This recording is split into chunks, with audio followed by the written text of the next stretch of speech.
잘 산다 하는 북유럽 중에서도 독보적으로 잘 사는 나라가 있어요. 바로 노르웨이인데요. 노르웨이의 1인당 GDP는 약 9만 불로 다른 북유럽 국가들을 압도할 만큼 잘 사는데요. 이렇게 잘 살만도 한 게 노르웨이는 사실 앞바다인 북해에서 석유가 나고 있는 산유국이거든요. 원래 못 사는 나라가 아니었는데 앞바다에서 기름까지 나왔으니 국가 입장에서는 더 이상 좋을 수가 없는데요. 그런데 이렇게 잘 사는 노르웨이에 다른 모든 국가가 부러워할 만한 겹경사가 생겼어요. 바로 노르웨이 남서부 지역에서 전 세계가 100년을 사용할 만큼의 인광석이 발견되었기 때문인데요. 최근 이 인광석에 함유된 이는 전기차 배터리의 필수 원료이기도 하고요. 농산물을 경작할 때 쓰는 비료에도 꼭 필요한 재료이기 때문에 세계적으로 그 수요가 엄청나거든요. 이제 노르웨이는 명실상부 세계 최부국이 될 거라는 전망이 나오고 있는데요. 하지만 일각에서는 노르웨이 또한 나우루, 베네수엘라처럼 자원의 저주를 피할 수 없을 거란 의견도 나오고 있는 상황. 그래서 이번 시간에는 과연 노르웨이가 이 엄청난 자원들을 잘 컨트롤해서 세계 최부국이 될 수 있을지에 대해서 저와 함께 아주 쉽고 간단하게 알아보겠습니다. 결론부터 말씀드리면 전문가들은 노르웨이는 지금까지 발견된 모든 자원을 전부 잘 컨트롤할 수 있고 국가의 부로 전환하는 것 또한 가능하다고 입을 모으고 있어요. 그렇게 주장하는 가장 큰 원인으로 노르웨이가 석유를 컨트롤했던 방식을 꼽고 있는데요. 사실 노르웨이는 1970년대 전까지만 하더라도 지금처럼 잘 살지도 그렇다고 못 살지도 않는 그런 평범한 나라였습니다. 부유하진 않아도 노르웨이를 둘러싸고 있는 바다에서 나오는 해산물을 수출하는 걸로 국가 경제를 유지할 수 있었거든요. 그런데 이렇게 평범했던 노르웨이의 경제는 1960년대 후반 노르웨이 앞 북해에서 엄청난 양의 석유와 천연가스가 발견되면서부터 완전히 바뀌게 됩니다. 바닷속을 파고 보니 자원의 양이 적지 않았어요. 대략적인 추정에 따르면 무려 51억 배럴 정도가 매장돼 있었다고 하죠. 매장량으로 따지면 세계 22위 정도 되는 수준인데요. 일반 개인으로 치면 정말 로또에 당첨된 셈인 거예요. 그렇게 노르웨이는 첫 추출 이후 10년도 채 지나지 않아 세계 석유 강국으로 성장하게 됩니다. 그리고 한 나라에서 석유가 추출되었다는 건 그와 관련한 새로운 산업이 무궁무진하게 생겨난다는 걸 의미하는데요. 석유 탐색, 추출, 운반, 수출, 가공에 이르기까지 모든 과정에서 관련 회사와 인력들이 필요해졌습니다. 그러다 보니 노르웨이엔 석유 산업과 관련한 고임금 일자리가 급격하게 늘어나게 됩니다. 고기잡이 배만 가득하던 조용한 항구마을은 이제 석유 발전소가 되어버렸죠. 이렇듯 점점 커지는 노르웨이의 석유 산업을 보고 돈 냄새를 맡은 해외 투자 자금 수십억 달러가 이 노르웨이로 밀려 들어오게 되는데요. 이렇게 석유 산업에 돈을 펑펑 쓰게 되니 자연스럽게 노르웨이 석유 산업은 폭발적으로 성장하게 되었죠. 이렇게 급격한 성장을 이어가던 이때 노르웨이 정부는 한 가지 고민이 생겼습니다. 석유가 나오고 산업이 커지는 건 좋은데 석유 산업을 온전히 소유하지 못했다는 것이 문제였는데요. 사실 노르웨이는 석유를 탐사, 시추, 추출할 수 있는 기술이 없다 보니 전부 해외 기업들이 이를 맡아서 해주고 있었거든요. 그러다 보니 거기서 나오는 수익도 온전히 노르웨이로 귀속되지 못하고 해외 기업들의 국가로 흘러들어가고 있었죠. 그래서 고민 끝에 노르웨이는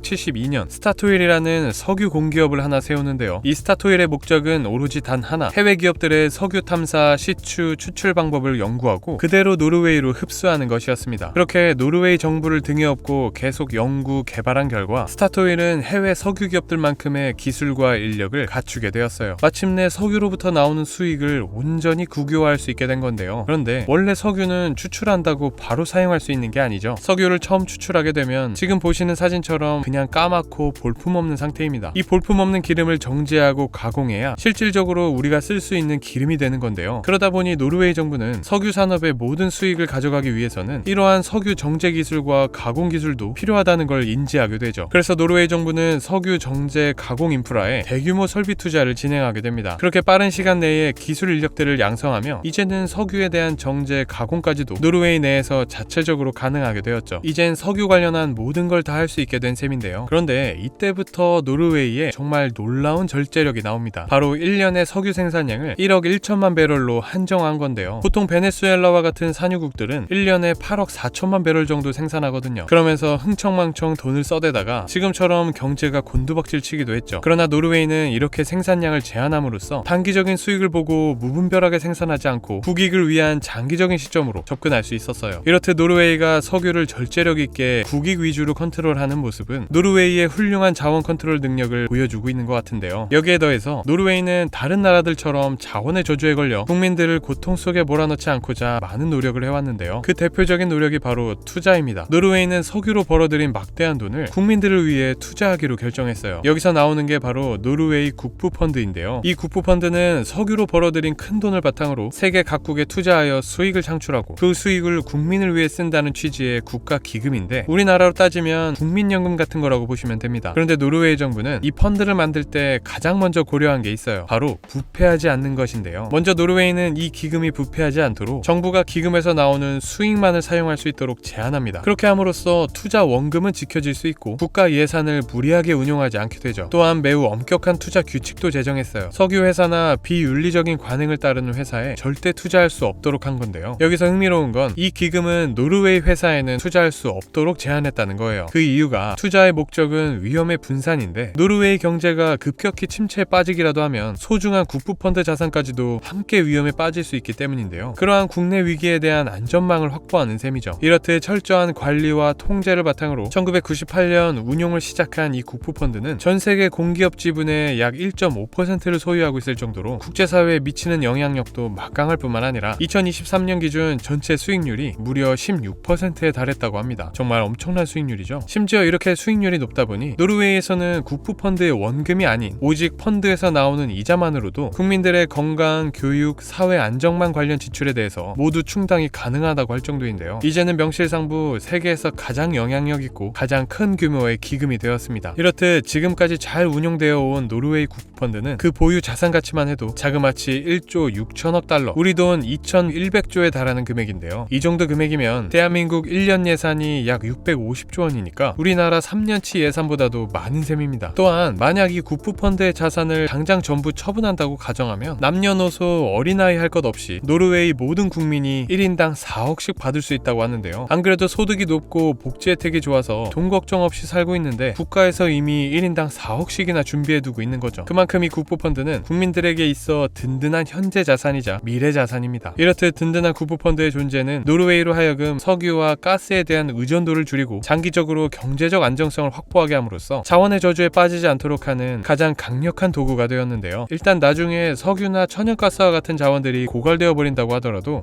국부펀드로부터 국민들이 삶을 유지할 정도의 지속적인 수익이 창출되고 있다는 점은 갑작스러운 자원 고갈로부터 노르웨이 국민들을 경제적으로 보호할 수 있습니다. 게다가 석유 의존적인 국가들의 경우에는 석유 가격이 갑자기 급락이라도 하게 되면 국가 경제에 가해지는 충격이 클 수밖에 없잖아요. 하지만 노르웨이의 경우 유가가 급락한다고 하면 물론 어느 정도의 충격은 있을 수 있어요. 하지만 국부펀드가 존재한다는 사실만으로도 경제의 근간을 흔들 만큼의 큰 충격은 받지 않을 가능성이 높습니다. 재정적 버퍼 역할을 하는 거죠. 이 정도만 보아도 노르웨이는 자원의 저주와는 거리가 먼 것 같다는 생각이 드는데요. 그런데 알고 보니 노르웨이의 사회 시스템 자체가 자원의 저주를 방어할 수 있는 능력이 있었어요. 바로 높은 세금 때문인데요. 보통 자원의 저주에 걸린 나라들을 보면 국민들이 내는 세금이 거의 없었습니다. 예를 들어 과거 나우루만 보아도 잘 알 수 있는데요. 인광석이 지천으로 널려 있었던 나우루는 그 광물을 팔아 한때 소득으로만 미국과 일본보다 더 잘 살았던 시절이 있었거든요. 그렇게 나우루에는 항상 돈이 넘쳐났고 굳이 국민들로부터 세금을 거둘 필요성도 못 느끼게 되면서 나우루 정부는 국민들의 세금을 전부 면제시켜주게 되는데요. 국민들은 너무 행복했겠죠. 하지만 자원이란 건 언젠가 고갈되기 마련이죠. 자원을 팔아 돈 버는 데에만 급급했던 나우루는 앞날은 전혀 생각하지 않고 무분별한 자원 채취를 이어가다 결국 나라의 인광석이 전부 고갈되고 말았습니다. 이제는 팔아치울 자원도 없다 보니 나우루의 국가 재정은 점점 바닥나게 되었는데요. 그런 상황에서 뒤늦게 국민들로부터 세금을 걷고자 하면 거둘 수 있을까요? 이미 때는 너무 늦어버렸습니다. 세금을 내는 시스템조차 없었던 나우루는 이미 대부분의 국민들이 세금을 내지 않는 것에 익숙해져 있었거든요. 결국 나우루는 자원의 저주에서 헤어나오지 못하고 폭삭 망하게 됩니다. 자원의 저주에 걸린 아주 대표적인 사례인데요. 그렇다면 노르웨이는 어떨까요? 많은 분들이 아시겠지만 노르웨이와 같은 북유럽 국가들은 국민들이 받는 복지 혜택만큼이나 많은 세금을 내고 있기로도 유명한데요. 노르웨이도 예외일 수는 없었습니다. 영상의 자료는 2023년 기준 노르웨이의 소득세율표인데요. 보시면 소득이 낮은 경우에는 부과되는 세율이 무척 낮지만 소득이 점점 높아질수록 세율이 큰 폭으로 높아지는 모습을 보실 수 있는데요. 하지만 사실 수치상으로 보았을 때 노르웨이의 소득세는 그리 높은 편은 아니에요. 이 표를 보시고 저 정도는 괜찮은데? 라고 생각하실 수도 있는데요. 하지만 이 외에도 노르웨이의 부가세는 무려 25%에 달하고요. 여기에 더해서 살인적이라는 지방세까지 더해지게 되면 노르웨이 사람들은 소득의 거의 절반 가까이를 세금으로 납부해야 한다고 합니다. 있습니다. 이렇듯 노르웨이는 세수 금액이 워낙 많다 보니 혹시나 석유, 천연가스가 고갈되더라도 국가 경제에 타격이 적을 수 있는 거죠. 또한 세율이 이미 높다는 것은 노르웨이 정부 입장에서는 국가 경제를 통제할 수 있는 또 하나의 수단을 확보하고 있는 셈인데요. 그도 그럴 만한 게 만약 석유, 천연가스가 고갈됨으로써 노르웨이 경제를 침체시킨다고 가정해보면요. 경제가 침체되면 국민들의 소비가 줄고 기업들도 수익이 약화되면서 경제에 악순환이 발생할 수밖에 없는데요. 바로 이때 노르웨이 정부는 세율을 낮추는 방법을 선택할 수 있습니다. 보통 경제가 침체되었을 때에는 정부는 세금을 낮춤으로써 사람들로 하여금 더 소비하도록 장려할 수 있거든요. 그렇게 되면 기업들의 수익도 증가하게 되면서 궁극적으로 경제가 더 활발해지게 됩니다. 이렇듯 노르웨이 정부는 아무리 자원의 고갈로 인한 경기 침체가 오더라도 세금이라는 훌륭한 카드를 갖고 있기 때문에 다른 나라들처럼 자원의 저주에 빠지지 않을 가능성이 더 높습니다. 아무리 봐도 노르웨이는 어떠한 엄청난 자원이 발굴될지라도 전부 자국의 이익으로 만들 수 있는 능력이 있는 것 같은데요. 특히 이번에 발견된 인광석은 그런 노르웨이의 능력을 시험할 수 있는 아주 좋은 사례라고 볼 수 있어요. 추정 매장량만 무려 700억 톤으로 원래 매장량 1위였던 모로코를 제치고 단숨에 전 세계 인광석 매장량 1위로 올라섰는데요. 이 인광석들의 가치로만 따져보았을 때 무려 24조 달러에 달한다고 해요. 이는 세계 최대 석유 생산국인 사우디아라비아의 석유 매장량의 가치와 비슷한 수준이라고 하는데요. 현재 전 세계 모두가 노르웨이가 앞으로 이 인광석을 어떻게 관리하고 수익화해 나갈지에 대해서 관심을 집중하고 있는 상황입니다.